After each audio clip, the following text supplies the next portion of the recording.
Hi, this is Richard Fields with this week's Report from the Fields. Butch Wilmore and Sumi Williams arrived at the International Space Station last June aboard a Boeing Starliner spacecraft.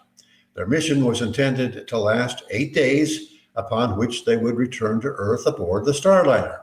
However, helium leaks and problems with the Starliner's thrusters caused NASA to return the Boeing craft to Earth without its passengers for safety reasons. Last September, SpaceX ferried another American astronaut and a Russian cosmonaut to the ISS. To retrieve Wilmore and Williams, NASA then turned again to Elon Musk's SpaceX to go up to the space station to retrieve Wilmore and Williams. That happened with a splashdown in the Gulf of Mexico late in the afternoon on Monday, March 18th. That's the plot line of our country's latest space saga. I was eagerly awaiting for news of the success of the mission on the afternoon of March 18th. I got breaking news from the internet apps. I get breaking news from the internet apps of both the New York Times and the Washington Post. The estimated time of the splashdown came and went. No news from my legacy media sources.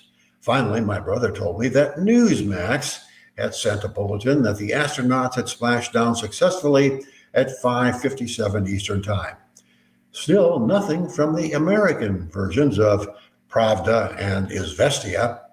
I knew the New York Times was still in business because at 5:49 p.m. Monday, I got a bulletin that a federal judge had blocked the Trump administration policy to expel transgender troops.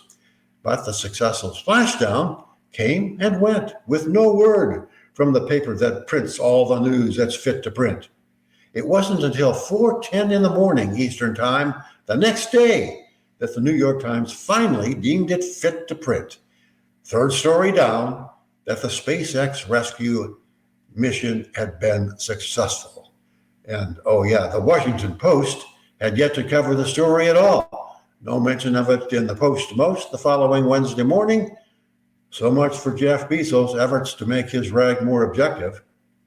So on the day that one of Musk's companies made a spectacular rescue in space, the Times gave more ink to a story about how Musk's role in dismantling an aid agency maybe could have violated the Constitution, according to a federal judge.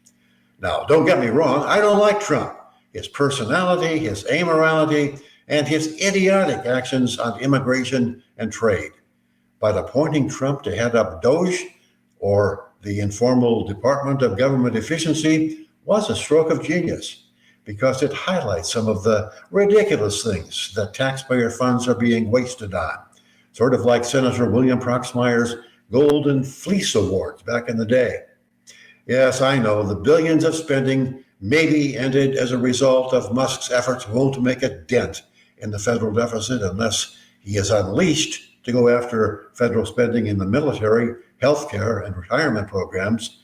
But all the legacy media has done is nitpick about whether the amount claimed by Musk to be saved is exactly accurate and run sob stories on the poor federal workers who are losing their jobs.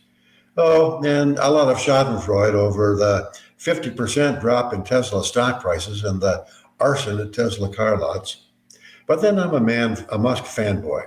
He's the ultimate immigrant success story, the founder of multiple successful companies and the self-made richest man in the world. That the legacy media and left-wing media, but I repeat myself, can do anything but trash him demonstrates their politics is merely the politics of envy. And also, the government owes me a living. It doesn't, and envy only leads to sadness. I'm Richard Fields, and that's this week's Report from the Fields. See you again next week.